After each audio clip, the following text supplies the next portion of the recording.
Sa mga hindi inaasahang lugar sa daan, madalas nakakakuha tayo ng content. Mag-isa tayong gumala sa isang sementeryo na matatagpuan sa Negros Oriental. Sa dalawang episode ay matutunghayan natin ang aking nasaksihan na isang malagim at nakakagimbal na trahedya sa isang taong naghahanap buhay lamang upang buhayin ang kanyang pamilya. Nandun ako, kagagaling ko lang ngayon doon sa may ano tawag yan, Chinese cemetery. Ngayon, parang narinig ko na parang may bumangon. Na parang akala ko siya yung kausap ko. Sabi ko, sir, ikaw ba yan? Ikaw ba yan ka? Saan dyan? Saan dyan? Yun, no? Yung may nicho. Okay. Saan Tapos dyan? yung may puno. Dyan yung katawan niya.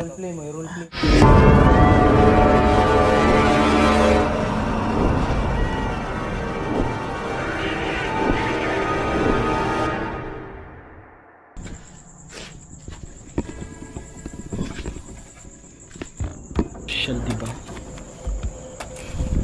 Parang ano lang, conjuring lang ang dating, guys. Pwede na siya.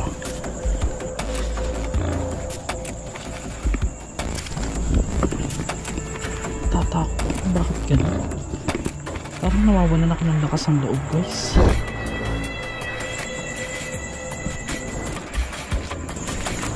Parang ano lang, conjuring lang ang dating, guys.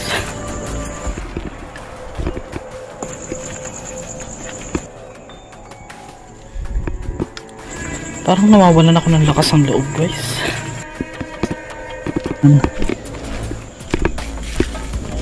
Guys, malaking puno.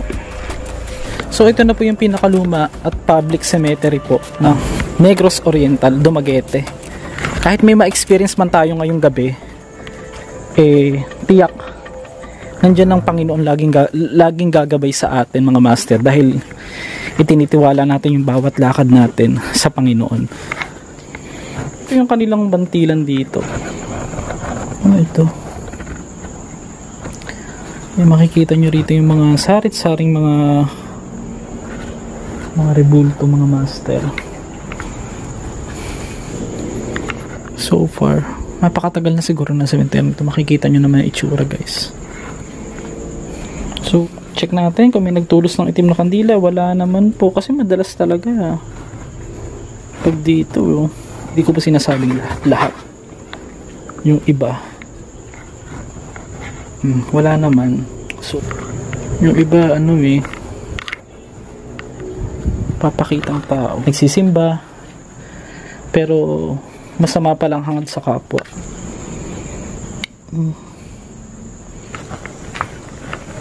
Yan, Kaya pala napakarami ko nakitang naka-duting pulis sa labas nang pumunta ako ng time na yan, dahil maraming nang tumatambay ng mga adik o gumagamit ng ipinagbabawal dito. Narito pang ang kanilang mga natira na ginamit nilang paraphernalia. Napakalubha na delikadong mag-vlog mag-isa talaga sa mga sementeryo, lalong lalo na kung wala ka naman talagang pwedeng makasama. Kaya minabuti ko na mag-post sa ating FB page at saka sa TikTok yung mga willing talagang sumama, lalo na kung mataon na magawi tayo sa inyong lugar. Mag-comment din kayo, mga master. Pero syempre hindi naman lahat ng gustong sumama ay maisasama natin. Depende din ito, mga master, sa time. Pero kung ako ang tatanungin nyo kung pwede nga lang lahat ng may gusto ay mukhaan kong makita at makadaupang palad. Para kayo na rin mismo ang magsabi kung talagang legit yung mga vlog natin. Dito ko narinig yung kaninang parang naglegpet dito sa part na to. Hindi, tinignan ko, wala namang natutulog kanina eh. Hindi, tinignan ko talaga, sir. Binlag ko talaga. Tignan nyo, andito yung picture ng Andyan. yung umiiyak nga, na sabi niya, ginising siya. Iklatak mo yan kasi matagal. Dyan mo narinig. Matagal din dinalaw to eh. Ay, Dinalaw ng pumilya niya.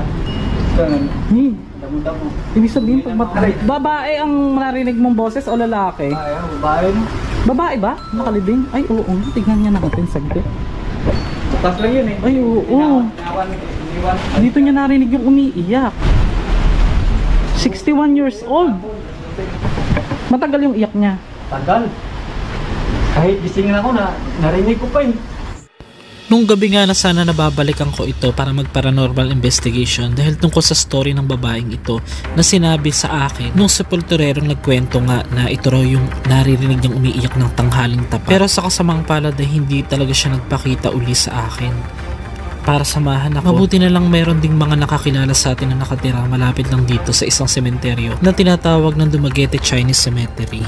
Anong payo nyo sa akin bilang syempre mag-isa ko, yung ginagawa ko? Syempre kayong saksi na wala naman akong kasama, nagpupunta ako, hindi naman tayo magkakakilala. Ano yung mapapayo nyo sa akin? Tiwala lang sa Panginoon, sir. Faith lang. Wag mong langlangin yung faith, ha? Meron naman sila sa paligid, di lang nakikita. Ano yung mga suggestion mo pa na pwede kong gawin? Na pwede kong na vlog? Mag-open ka ng portal, mag-Ouija board. Ay, yun lang. Hindi ka na sigurado guys kung yung namatay yung nakausap mo nung pwedeng iba. Ano yun? So ito mga master, swerteng babalik tayo dito dahil meron tayong mga nakilalang taga dito lang. Yung sinasabi ko sa inyo mga bahay dyan sa kabila. Ano po yung dito? Sinasabi niyo pulis? Pulis siya, tapos nagdala siya ng babae. Tapos yung babae, meron palang boyfriend. Dinala niya doon, tapos yun na. Ayun yung, kailan nangyari yun, sir? Lately lang, 2000, basta mga 2000 na. Pero hindi kayo matatakotin. Hindi. Sa buhay. Dati dito kami natutulog. Diyan, no? Diyan kami natutulog. May liwanag. Okay. Naglalagay ng tent, tapos doon, yung malaking building. Yun, oh. Sige. Saan yung natay dyan? Dito banda. Yung spot na di napupuntahan. Anong taon yan, sir? Diyan? Oh.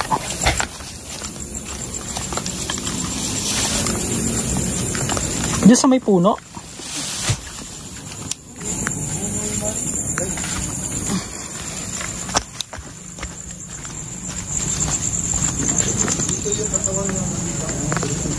Paano siya tay? Nampas ng bato. Ayan. Hindi binarel? Hindi binaril. Sinampas ng bato sa ulo. Tapos dito yung katawan niya nakita. Lapitan mo siya. Ayoko. Ayoko lumapit dyan.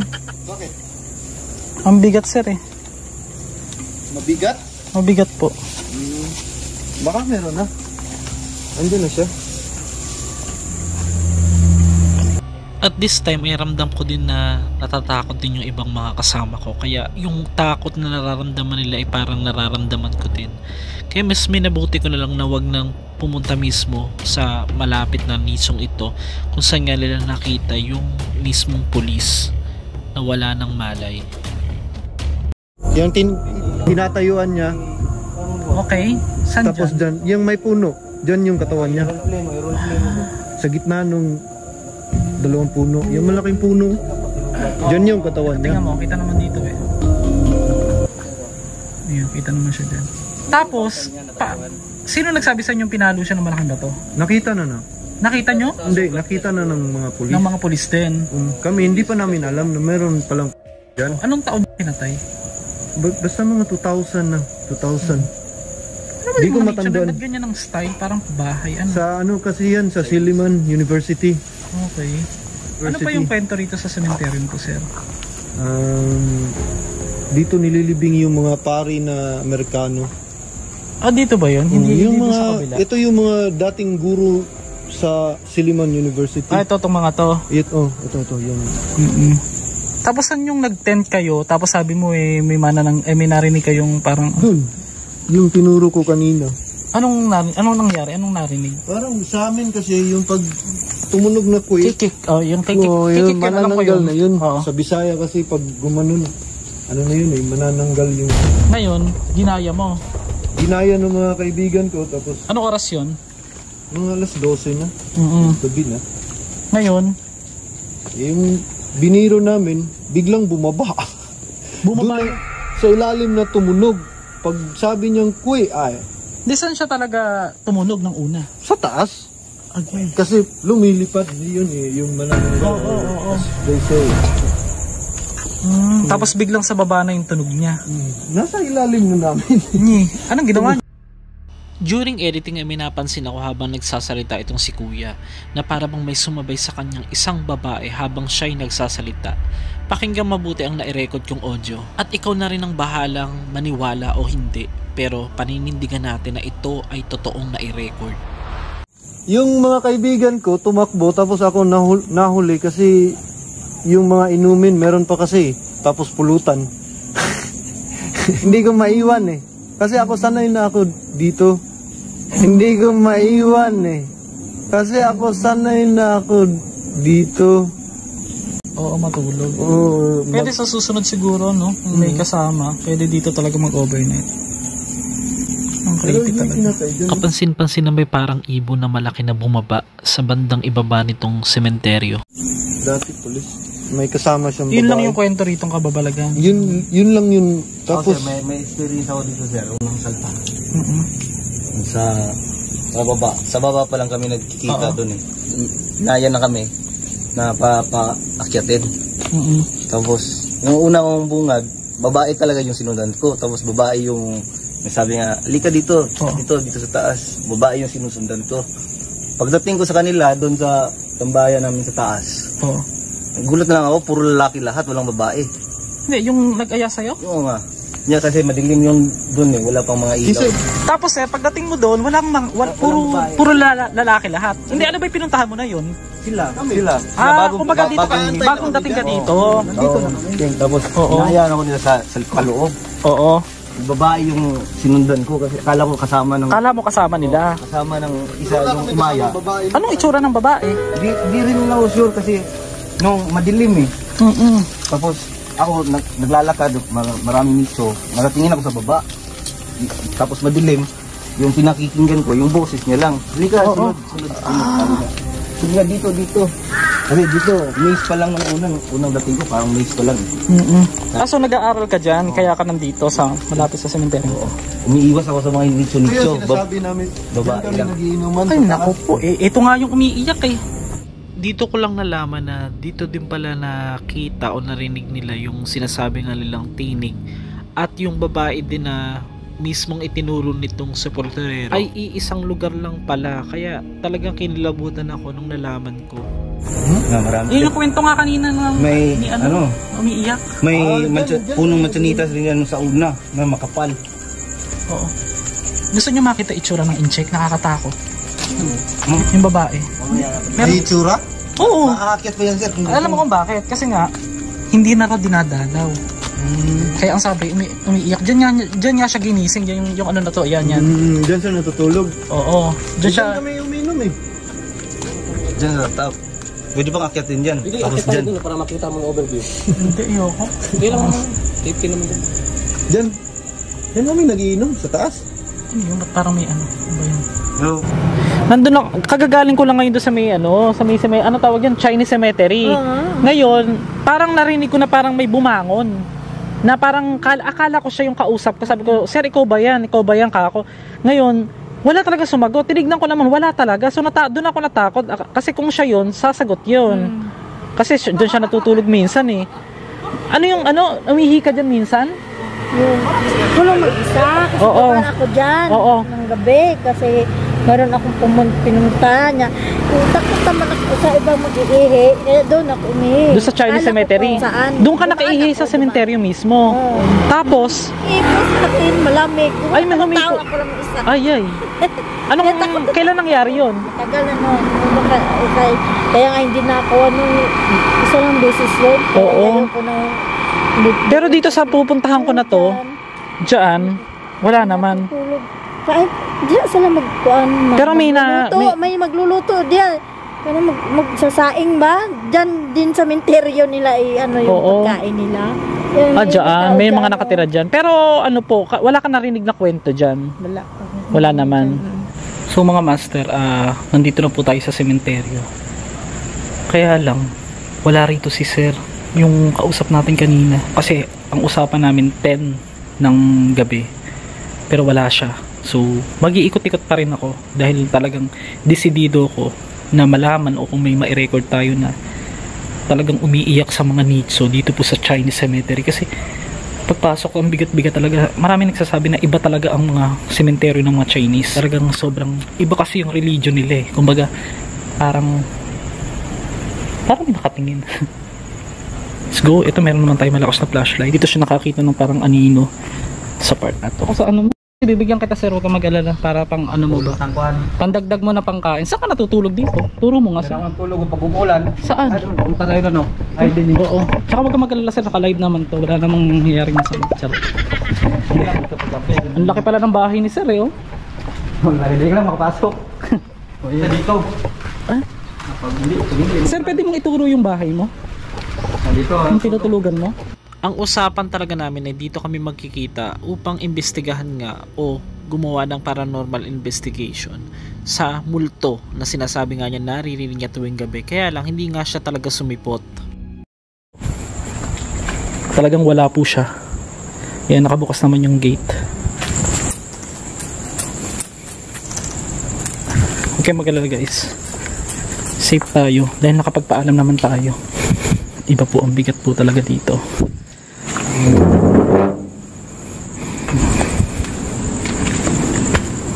Hindi naman ay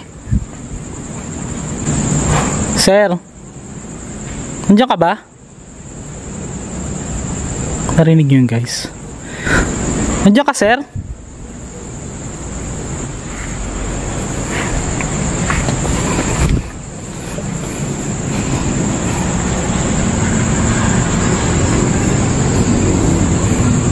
Parang nagligpit ng gamit na hindi mo malaman eh. Narinig nyo yun guys. Sana na-record. Kasi kung siya yan, sasagot yan. Let's go. Kakatakot naman. Ang lakas ng ano dito. Parang nagligpit eh. Dinig na dinig eh. Pero hindi naman ako natatakot. Alam nyo bakit guys? Kasi madaling tumakbo. Dahil ito lang yung mga bahay. Yan, nakikita nyo po yan. Yan, mga bahay po yan. Sa hindi inaasahan nakapag-record ako ng 2 malakas na sitsit. Pakinggang mabuti.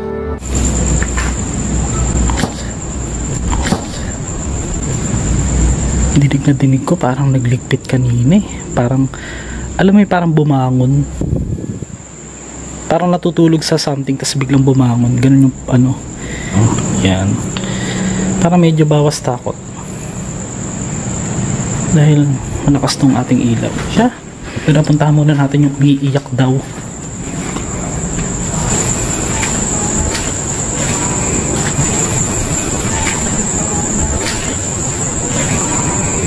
Yan, dito siya nakarinig ng umiiyak sa part na to. Dito. Dito yan. Ito yung sabi niyang narinig niyang umiiyak. Biruin mo 10 minutes guys. Naniniwala ako sa kwento ni sir. Kaya lang hindi ko kaya rito mag-isa guys. Very open naman po itong sementeryong to. Few moments later. Sa dulong bahagi ng ating video ay isa naman nakakapangilabot ng aking unexpected na vlog ang ihahatid ko sa inyo. Sana isamahan nyo hanggang dulo bilang suporta.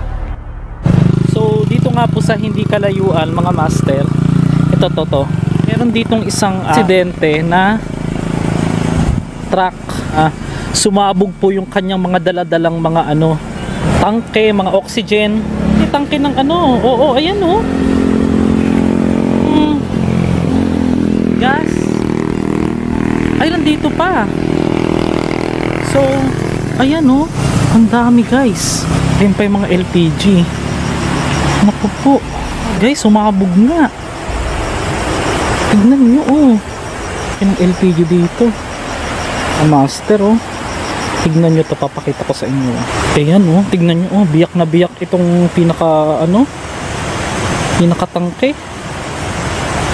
Yung LPG ito. Buhay pa kaya yung driver nito? Kailangan magtanong-tanong tayo dun siguro dun sa mga ano mamaya. Tignan nyo oh, wasak oh.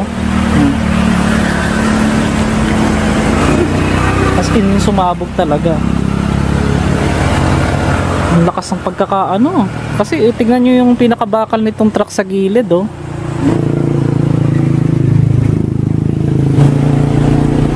Ay parang matay siguro yung driver. Hanggang ilalim may mga tangke. So ayan oh, sunog na sunog yung truck. Sabihin nasunog hanggang loob. Ayan oh. may posibilidad na kasama yung driver. So dito wala pa akong alam na kababalagan, pero iba pa yung nararamdaman ko rito. Parang ang creepy. Yun oh.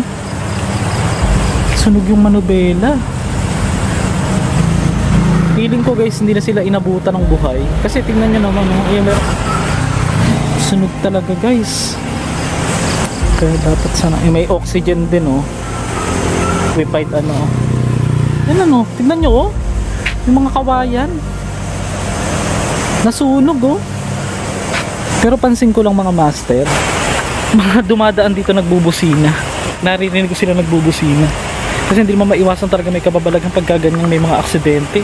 Malaki yung pagsabog mga master. Kasi tignan nyo naman dito oh. Dahon ng kawayan hanggang dito nasunog oh. Abot na abot yung apoy dito.